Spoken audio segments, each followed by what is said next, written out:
ശ്ലോകം 5. നിപതതി മഹാദൈത്യേ.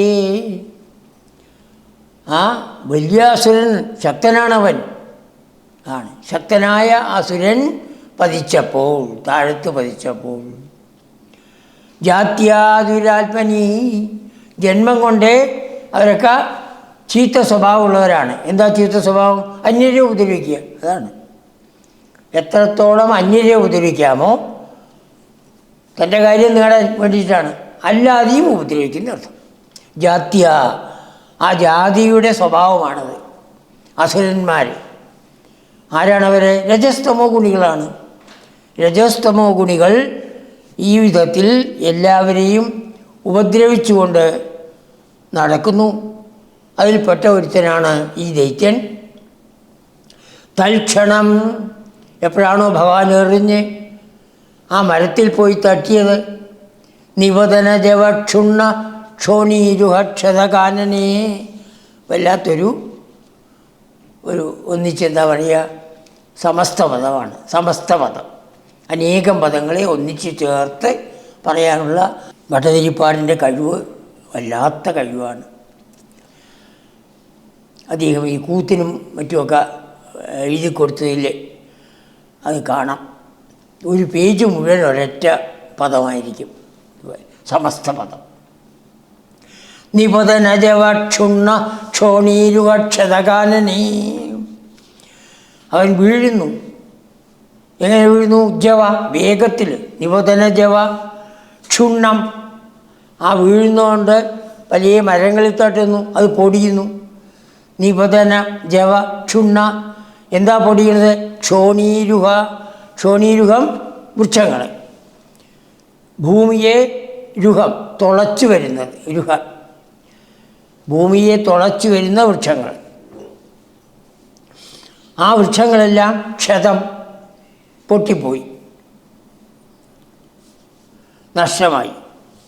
അങ്ങനെയുള്ള കാനനെ, ആ കാനനത്തിൽ, അതെപ്പോഴാണോ ഭഗവാൻ അവനെ ഒരു വൃക്ഷത്തിന്, വലിയ വൃക്ഷത്തിലേക്ക് എറിഞ്ഞത്, അവിടുന്ന് അവൻ നിപതനം, താഴത്തേക്ക് വരുന്നു. എങ്ങനെ വരുന്നു? ജവ, വേഗതയോടുകൂടി വരുന്നു. ക്ഷുണ്ണം, ആ വേഗതയോടുകൂടി വരുന്നത് കൊണ്ട് പല തരത്തിലുള്ളതായ വൃക്ഷങ്ങൾ പൊടിഞ്ഞു പോണു, പൊട്ടിപ്പോണു. ക്ഷോണീരുഹം, വൃക്ഷങ്ങൾ അതെല്ലാം ക്ഷതമായി, മുറിഞ്ഞ് ഉള്ള കാനനത്തിൽ അവൻ വന്ന് താഴത്ത് വന്ന് നിപതതി, പതിച്ചു. ഇത് ആകാശത്തു നിന്ന് ഭഗവാന്റെ ലീലകൾ ആ ദേവന്മാർ കണ്ടുകൊണ്ടിരിക്കുകയാണ്. ദിവി പരിമിളത് വൃന്ദാഹ വൃന്ദാരകാഹ,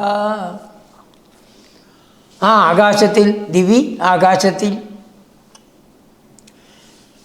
വൃന്ദാരകാഹ വൃന്ദാരകന്മാർ ദേവന്മാർ,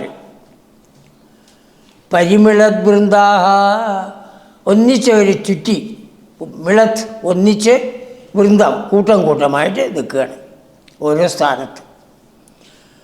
അപ്പോൾ ആകാശചാരികളായിട്ടുള്ള ദേവന്മാരുണ്ട്, വിദ്യാധരന്മാർ, ഗന്ധർവന്മാർ, കിന്നരന്മാർ, ചാരണന്മാർ, സിദ്ധന്മാർ, പിന്നെ ബ്രഹ്മാവും മറ്റുള്ളവരും മുകളിൽ നിന്ന്, സ്വർഗത്തിൽ നിന്നും അവരുടെ സത്യലോകത്തിൽ നിന്നും വന്നിട്ടുണ്ടാവാം. ദിവി പരിമള വൃന്ദാഹ വൃന്ദാരകാഹ, ആ ദേവന്മാർ ആകാശത്തിൽ വന്ന് ഒന്നിച്ച് കൂട്ടം കൂട്ടമായി നിന്നു. അത് നോക്കിക്കൊണ്ട് നിൽക്കുകയാണ്. കുസുമോൽക്കരൈഹി ശിരസി ഭവതോ ഹർഷാദ് വർഷന്തി നാമ തഥാ ഹരേ. ഹേ ഹരേ, ഭഗവാനെ സംബോധന ചെയ്യാണ്. എല്ലാവരുടെയും പാപത്തിനെ ഹരിക്കുന്നവൻ. ഹരതി പാപാൻ ഇതി ഹരി, എല്ലാവരുടെ പാപത്തിനെയും ഹരിച്ച് അവരെ പരിശുദ്ധനാക്കുന്ന ആളാണ് ഭഗവാൻ. ആ ഭഗവാന്റെ ശിരസിലേക്ക്, ഭവതഃ ശിരസി ഭവതോ, ആ ഭഗവാന്റെ ശിരസിലേക്ക് കുസുമോൽക്കരൈഹി, പൂക്കളുടെ കൂട്ടം. പാരിജാത പുഷ്പങ്ങൾ ദേവന്മാർ ദേവലോകത്തിന് കൊണ്ടുവന്നുണ്ടാവാം. ആ പുഷ്പങ്ങളെ ഭഗവാന്റെ ശിരസിലേക്ക് വർഷിക്കുന്നു. മഴ പെയ്യും പോലെ പൂക്കൾ വന്ന് ഭഗവാന്റെ ശിരസിൽ വീഴുന്നു. അപ്പോൾ എപ്പോഴാണോ ഈ ദൈത്യൻ, എങ്ങനെയുള്ള ദൈത്യനാണ്? ജന്മം കൊണ്ടേ ദുഷ്ടാത്മാവാണ് അവൻ. ജന്മം കൊണ്ടേ ദുഷ്ടാത്മാവായി. ജാത്യാതുരാത്മനി മഹാദൈത്യേ തൽക്ഷണം, എപ്പോഴാണോ ഭഗവാൻ എറിഞ്ഞത് ഉടനെ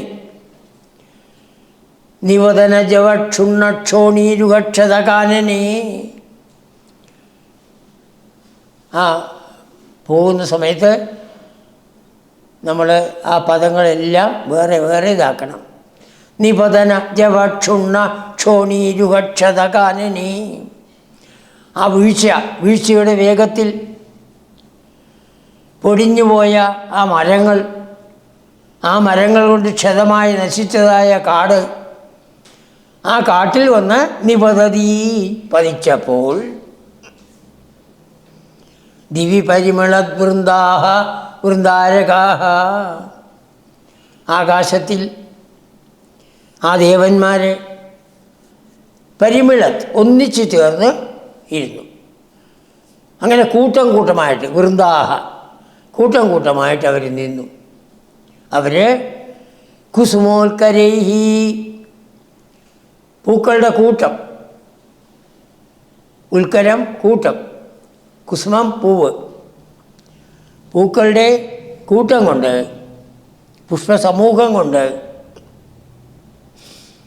ഭവതഃ ശിരസി ഭവതോ, ഭഗവാന്റെ ശിരസിലേക്ക് വർഷന്തി, അതിനെ ആ പൂക്കളെ ഇടുന്നു. ആ ഇടുമ്പോഴൊക്കെ അവരുടെ ആ മുഖത്തേക്ക് നോക്കിയാൽ മതി. ഹർഷാൽ, എന്തെന്നില്ലാത്ത സന്തോഷം. ഹേ ഭഗവൻ, ഇവരൊക്കെ ഞങ്ങളെ എത്രമാത്രം ഉപദ്രവിച്ചവനാണ്, ആ ഉപദ്രവിച്ചവരിലെ പങ്ക് കൊന്നത് എന്ന് അവിടുന്ന് പറയുകയാണോ തോന്നുമാറ് അവർ ചിരിച്ചുകൊണ്ട്, അങ്ങ് ആരാണ്? ഹരിയാണ്. ഞങ്ങളുടെ പാപത്തിനെ എല്ലാം കളഞ്ഞ് ഞങ്ങളെ പരിശുദ്ധരാക്കി അങ്ങയിലേക്ക് ലയിപ്പിക്കുന്നവനല്ലേ ആ ഹരി ആയ അങ്ങ് ഞങ്ങളെ രക്ഷിക്കണം, അല്ലെങ്കിൽ ഈ വിധത്തിൽ രക്ഷിച്ചു എന്നുള്ള ആ ചിന്തയോടുകൂടിയാവാം. ഈ ഒരസുരനെ അങ്ങ് നശിപ്പിച്ചുവല്ലോ എന്നുള്ളതായ സന്തോഷത്തോടുകൂടി അവർ ആ പാരിജാത പുഷ്പങ്ങളെടുത്ത് ഭഗവാന്റെ ശിരസിലേക്ക് ഇടുകയുണ്ടായി.